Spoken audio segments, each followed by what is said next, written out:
चाहिँ होइन दौडो गरेर यहाँसम्म आउनुहुन्छ अनि त्यहाँबाट यहाँभन्दा माथि चाहिँ गाडी हुँदैन छैन गाडी जान नसक्ने हुन्छ अचारहरू मान्छे मात्रै हिँड्नु पर्ने हुन्छ त्यस्तो बाटो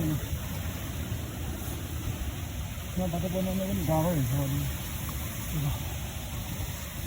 होइन अलि एक्सपिरियन्स सेयर गर्नुपर्दा गाइस होइन म चाहिँ एकदम गाह्रो भइरहेको छु मलाई चाहिँ तलबाट आउनुसम्म आउनु राम्रोसँग बोल्न पनि पाइरहेको छ किनभनेदेखि अक्सिजनमा पुगेर जस्तो लाग्छ क्या अक्सिजनमा पुगे जस्तो लाग्छ अनि सास लिन कति गाह्रो खोया ढल लाग्छ म त साँच्चै भने धेरै दिनपछि यस्तो महसुस गरेँ यार साँच्चै बिचरा मान्छेहरू यहाँ त कसरी हिँड्छ होला यार गाह्रै छ बिचरा खच्चरहरूले पनि पुरै तलबाट माथि उठाउने सामान माथि ल्याउने अनि तल लाने रहेछ बिचरा यस्तो कति दिन्छ बिचरा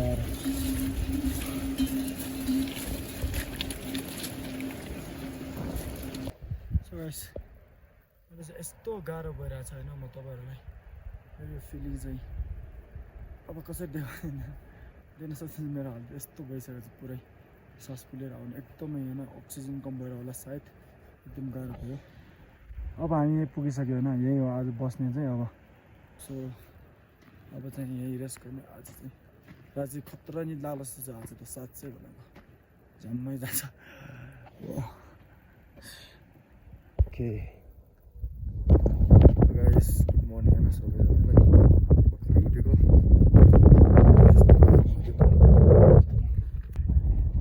त्यति भ्लगै गर्नु पाएन कि कुरा एकदम गाह्रो भयो मलाई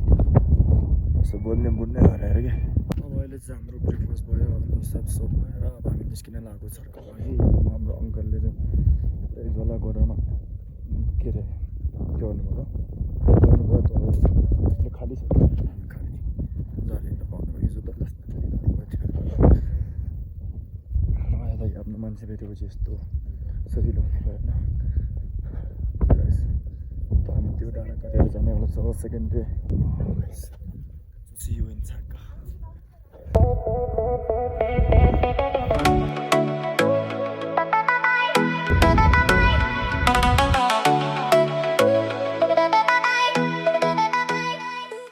So guys, यहाँ चाहिँ खोलाको पानी यस्तो राम्रो सफा रहेछ क्लियर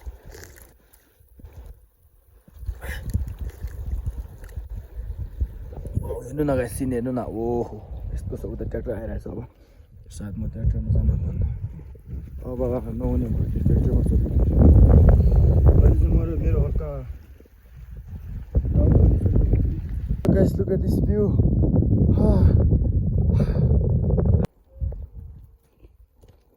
यस्तो छ बाटोको हालत एक मिस्टेक भयो नि गेन्दा गरेर छ यस्तो बाटोमा होइन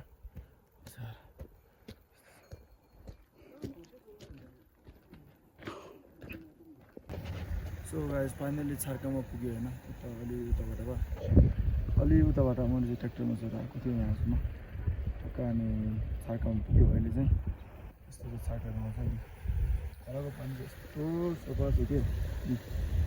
हेर्न बित्तिकै खाम जस्तो त्यस्तो राम्रो छ अनि म चाहिँ अहिले भित्र गएको छैन भित्र छिरेको छैन बल्ल यता के भन्छ ट्र्याक्टरहरू पार्किङ गर्ने ठाउँ सामान जाने ठाउँहरू चाहिँ यहाँ बसेको छु किनकि उता पछाडि मेरो साथीहरू आउनु भएको छ ठिकैको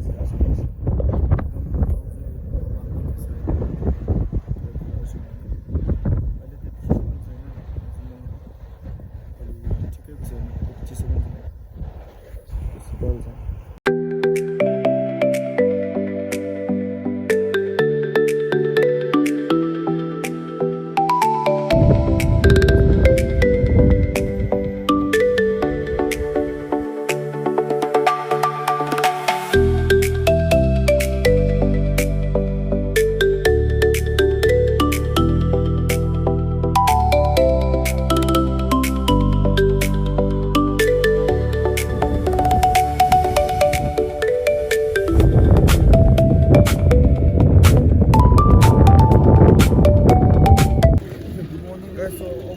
छर्काबाट हामी चाहिँ हिँडेर जानुपर्छ ट्र्याक्टरमा जान लाग्नु टर्ने चाहिँ यस्तो त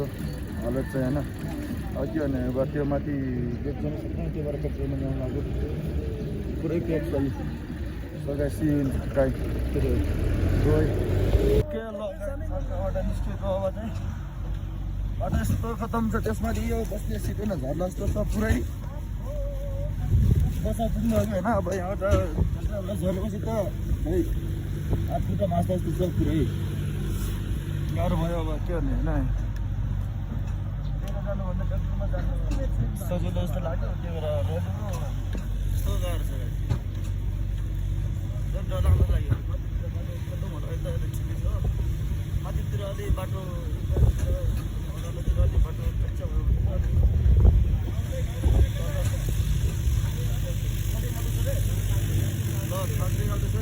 बस्ने चाहिँ हेर्नु न अनि सेफ्टी नै छैन कि पुरै नराम्रो हल्लेपछि त झर्ने फिक्स छ अनि लगे गाइस आज बाटोमा मर्ने जस्तो लाग्छ ओके ल हाम्रो अनि के भन्छ यो छर्काको स्कुल चाहिँ यहाँ छ हिजो पनि मैले देखाएँ होइन तपाईँहरूलाई त्यहाँ हेल्पपोस्ट रहेछ अनि यस्तो त्यो त घुम्दा पनि छ सो भिडियो गर्न त्यति पाउनु त छैन रिस्की छ सो गाइस बाटोमा अलिक सजिलोसँग भिडियो गर्छु अहिले चाहिँ हामीहरू हिँडेर जान लाग्यो ट्र्याक्टरमा चाहिँ त्यति असार साध्य थिएन किन भन्दाखेरि सामान लोड थियो होइन पुरो पाइप थियो अनि बस्ने ठाउँ नै थिएन कि पुरै यस्तो दुखाउने कि झन् त्यहाँमाथि उफ्रिने अनि त्यही भएर चाहिँ अहिले चाहिँ हामी सर्टकट हिँडेर जान लाग्यो यो माथि पाहाड कटेर ट्र्याक्टर चाहिँ तलबाट जाँदो रहेछ सो यही रास्ता चुन्ने गयो हामीले चाहिँ अब के छैन काम छैन त्यो ट्र्याक्टरमा त साँच्चै यस्तो गाह्रो भइरहेको थियो कति लगभग 1.5 घन्टा जति चढेको धन्ने मलाई यस्तो थकाउनेहरू त्यो माथि अब चाहिँ हिँड्नु पऱ्यो अब हामी चाहिँ यस्तो यहाँबाट उकालो चढेर त्यो पहाड भिर देख्छौँ नि त त्यो भिरको पछाडि जाने हो अलि बाटो टाढै छ अहिलेको लागि चाहिँ होइन एकदमै टन्नै हिँड्नु पर्ने छ ल अझ यस्तो हिउँमा जानुपर्छ बिस्तार जानुपर्छ नि फेरि हिउँ एकचोटि डुब्यो भने फेरि झन् चिसो हुन्छ कि यस्तो हिउँमा जानुपर्छ ल गाइस भिडियो गर्न पाउनु जस्तो छैन यहाँ फेरि आफ्नो ख्याल पनि राख्नुपर्ने रहेछ सो गाइस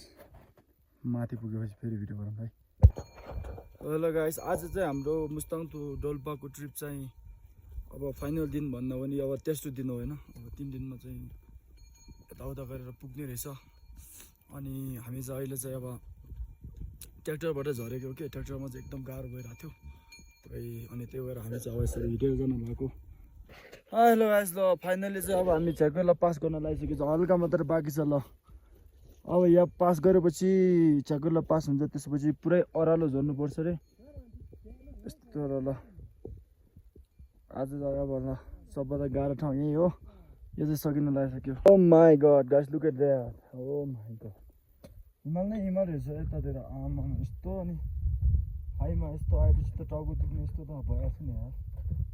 हुनुपर्ने हो बाबा के हो यस्तो होइन यो मान्छेहरू यहाँ आउने रहेछ मेरो हालत चाहिँ नाजुक भयो यार गाइस सो फाइनली हामी चाहिँ डोमा पुग्यो होइन यहीसम्म थियो मुस्ताङबाट चाहिँ यहाँ ठक्कै डोमा पुग्यो अनि अहिले चाहिँ म माथि अब गुम्बातिर जाँदैछु गाउँ जस्तो रहेछ आलु रोप्दो रहेछ कि सब ठाउँमा आलु रोप्दो रहेछ अनि अब 2-3 दिन जति यहाँ बस्ने गाउँतिर बस्ने अझै आज चाहिँ झनै राम्रो भ्यू देख्ने रहेछ गाइस पुरै मुस्ताङ टु डोल्पाको ट्रिप थियो मेरो